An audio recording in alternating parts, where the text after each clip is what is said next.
Hello and welcome back. In today's lesson, what we're going to be doing is creating a sort of HDR effect and then changing our image from what we see here into something with a darker and creepier type of a look.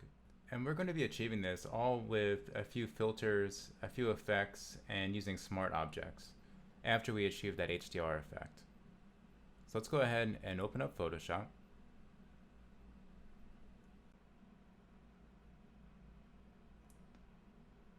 I'm going to create a new document and make it 1920 by 1080.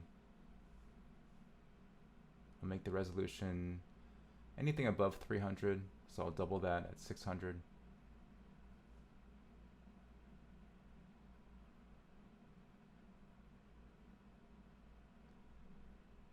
Let's go ahead and bring in our image. And of course we have to resize that to match our canvas size.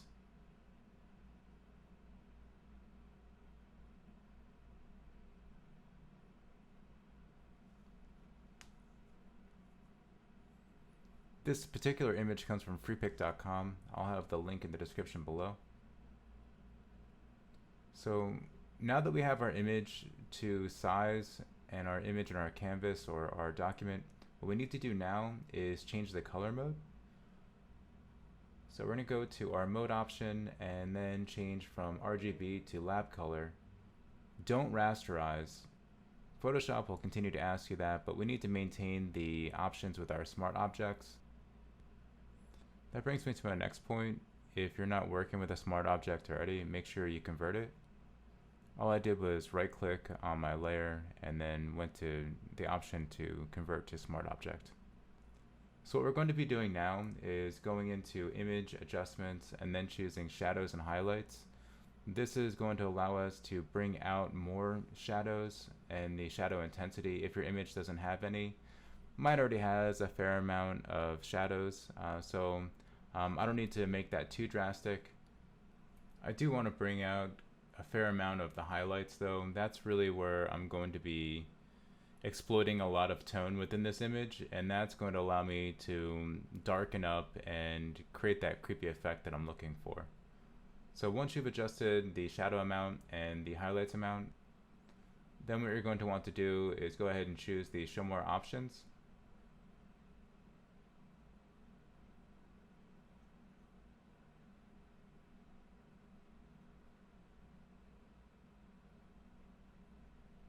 And here you're going to get a lot more control over the radius and very specific amounts. So I want to increase the radius on both the shadows and the highlights.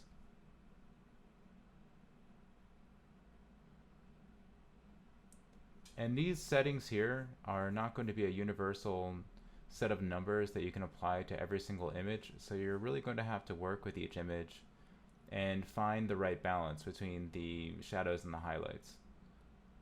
So take some time, make sure it looks good.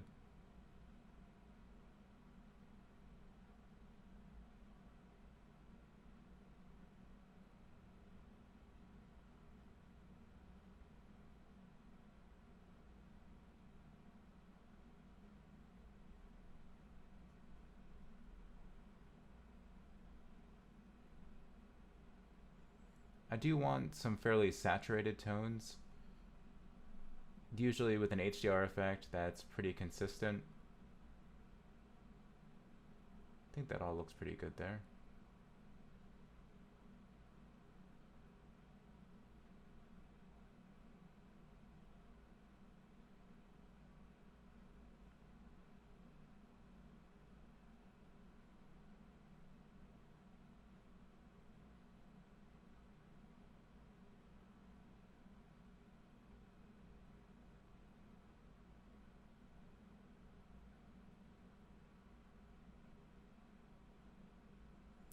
And you can already see that we're starting to get that HDR effect that we're looking for. Go down to our layer panel and then choose the shadows and highlights adjustment or the slider panel. And we're going to convert our mode from normal down to luminosity. And that's going to balance out our tones a little bit nicer.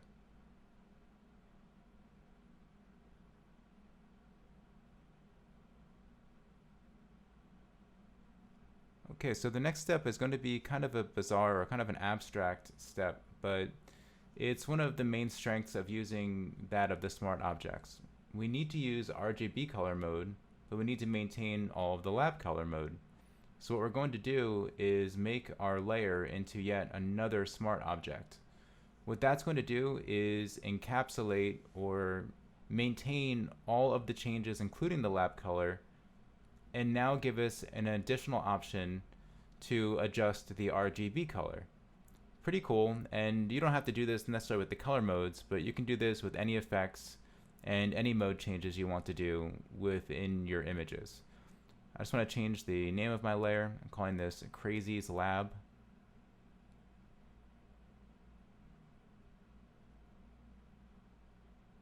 And now we'll go into our RGB mode. And again, you don't want to rasterize. You want to maintain all of the editability and keep all of the options.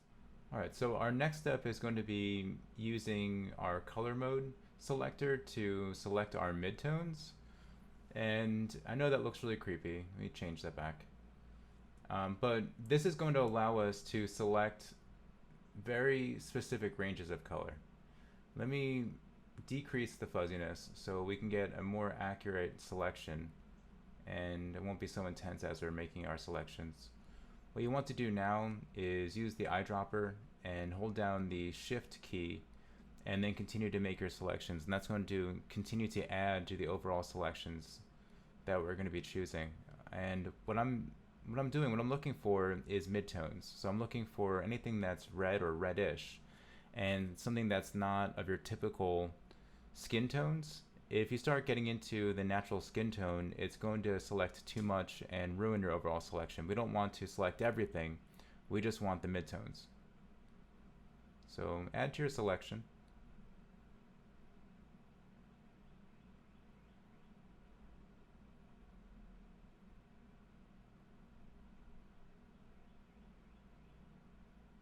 I do love that effect. It's so creepy.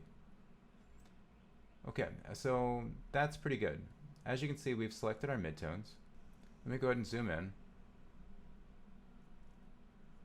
Next, go ahead and hold down Alt or Option and then click onto our Adjustments layer panel and then choose Levels so we can have our own layer created for a selection. I'm going to call this Darken. Alright, great. So the midtones we need to adjust. The highlights you can leave alone, but the midtones we want to bring down quite a few points, maybe bring that down to like a 0.7 or so. And then we're also going to have to adjust the output level as well. Go ahead and bring the output level beneath 200. Let's try like 170. That looks good. And so that's a pretty convincing HDR effect. The only other adjustment you might want to make, and it's optional, but if you're going to be printing it, then you're also going to want to add another adjustment layer to preserve the highlights. Go ahead and go back to your adjustments, and then we're going to be creating another levels adjustment layer, and we'll go ahead and call this one Brighten. And with this, we're going to make just minor adjustments to the highlights to preserve those highlights if you were to print it. Okay, so that's looking great. We still have one final step in our process to achieve our HDR effect, and that is to go to Filter and then choose that of Sharpen, and then go to our Smart Sharpen to increase the sharpness of our image. And that's really going to achieve the HDR effect that we're going for. So no need to be shy with this. Go ahead and increase the amount pretty drastically. Any HDR effect is going to be incredibly sharp. Adjust the radius. And that you're going to have to be fairly sparing with for the radius adjustment. And everything else looks pretty good. Make sure you have Remove Lens Blur selected. And the rest of the options, you can experiment if you'd like, but I'm going to leave them as they are. And go ahead and choose OK.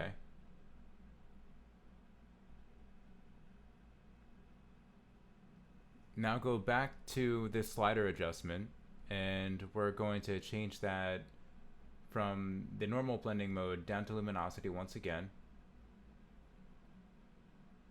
Great. So now we've achieved our HDR effect. The next step is going to be making our filter to make her look like a zombie. So the first thing that we're going to be adjusting are her eyes. And so again, I mentioned that this effect or that adjustment was only necessary if we're going to be printing. Currently we're still working on screen, so I'm going to disable that for the time being. But now what we want to do is make a selection specifically on her eyes. So you can use any method that you want. I'm using the polygon lasso tool. And with this, when you use the polygon lasso tool, you have to make lots and lots of fine little adjustments. The pen tool might be more ideal for this, as that gives a much more natural looking curve, but this should be fine. It's an easy tool to use and shouldn't allow me to achieve the effect that I want.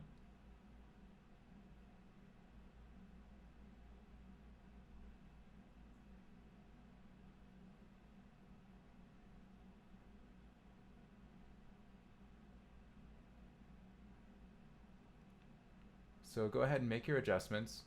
And then once you have closed this selection, you also have to hold down Shift then. So we're going to be adding to this selection. So hold down Shift, go to the other eye, and now we're going to make another selection over here. And that's not going to make a new selection, but add to the selection that we've already made.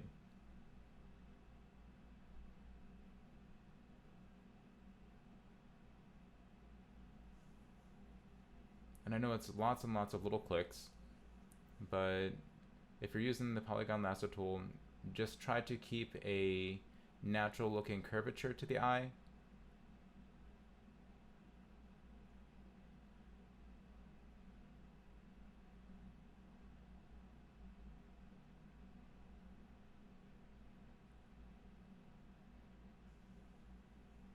Okay, that looks good. Now what we want to do is, now that we have our eyes selected, is go ahead and go up to the edit menu and then choose copy merged and then paste, and that's going to create its own layer. Go ahead and name that layer eyes, and we're going to be adding effects to this layer. So the first effect that we're going to be adding is going to be our gradient overlay. And what this is going to allow us to do is take away a lot of the human and emotional range of the eyes, and it's going to make her look more like a zombie. I'm using a dark blackish reddish to a light gray, but you can use black to white or any colors you really want to, but I find that dark to light seems to sell the effect quite well. The next effect that we're going to be adding is going to be our inner glow. And that's going to make the light look of the eyes form a little bit better to the shape of the eyes. And you're going to have to experiment with some of the numbers and some of the adjustments there to make it work specifically for your image. Now we're going to go into the outer glow, and that's going to add a bit of a supernatural look, as well as bring things together a little bit nicer. So go ahead and make the adjustments that you find work best. And we're going to have one last effect, and that's going to be the inner shadow. And what that's going to do is just add some shape and curvature to the shape of the eye. And again, these are not universal numbers, so go ahead and experiment until you find something that creates the depth and effect that you'd like. I think that works really well. Alright, great. Let's go ahead and zoom out. And the next step is going to be putting a sort of spotlight onto our character. So to do that, go ahead and choose your Crazy's Lab layer or the zombie layer, and then choose Gradient Overlay. And then once your Layer Styles panel is open, what we're going to be doing is making sure that we're using the radial style. Make sure that the option is reversed. And then the angle, it's up to yourself what you think looks best, but we're trying to create a spotlight effect. And then if you're not going from a white to a black, or if it's from a previous color selection, you can use one of the presets if you want, or make adjustments. So go ahead and experiment and see what works best for your image. You do want it to be kind of dark, but you don't want it to be too dark, and you have to see what works best for the image. I don't want it to hide the rest of the body too much. I'm just trying to eliminate a lot of the background and create a focus on the face. I also think that this effect works really well with the hands and how they're kind of creeping out of the darkness. Now that you have the light that you want and the effect that you want for the light, go ahead and move it around and place it onto the face until you found the right angle and the right spotlight effect that you're looking for. I think that looks pretty good. Go ahead and click OK, and the next step that we're going to do is create a gradient map that's going to allow us to change the tone of the image. So I'm going to make a new gradient map, and I'm going to call this Dead Tones, and what I'm going to be doing is adding something that's going to give the effect of that of a zombie. And so I think that actually earth tones, so like your browns and greens and things that are very earthy, or something that is like from the underground, is going to work really well. So that's what I'm going to try and find, is that of like almost like a military green.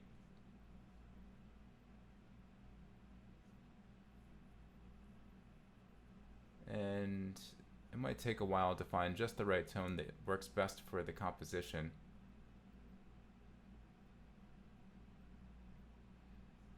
So find the color and the tone that you think works best for your image.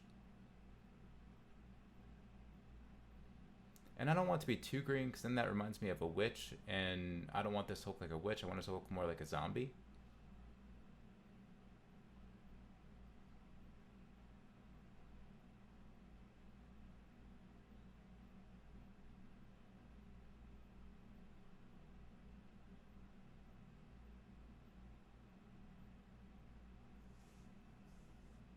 I think that's looking pretty good.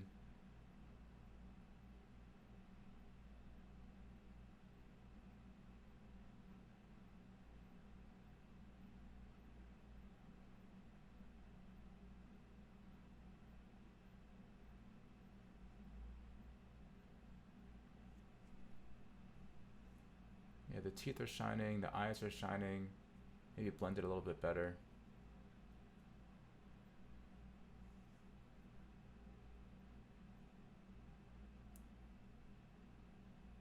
The shadows are drastic.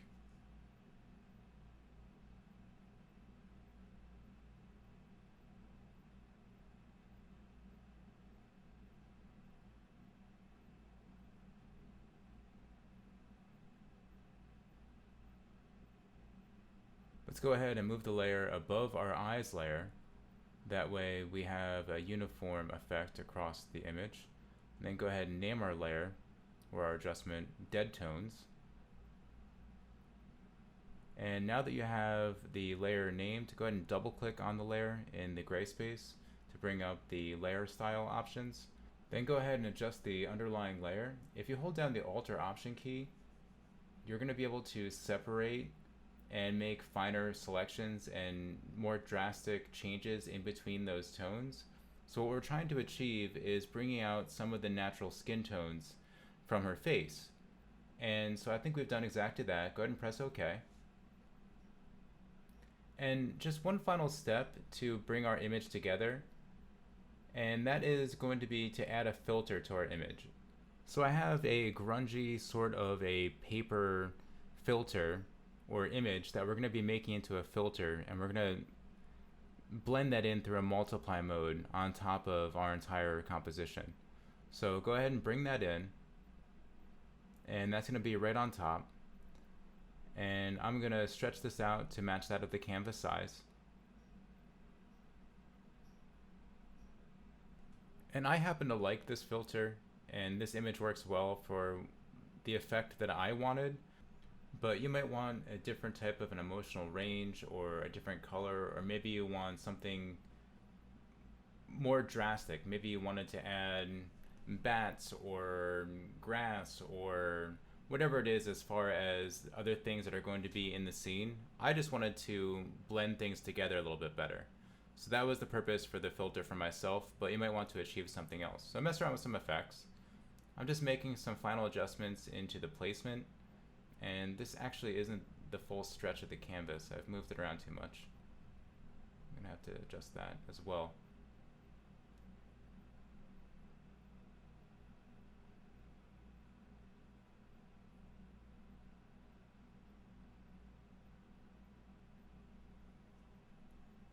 So I like that. I think that turned out pretty good.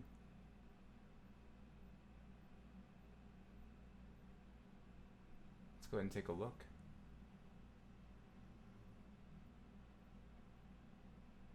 Yeah, I think that looks great. Well, thank you for joining me. I hope you enjoyed this lesson. I will see you in the next one.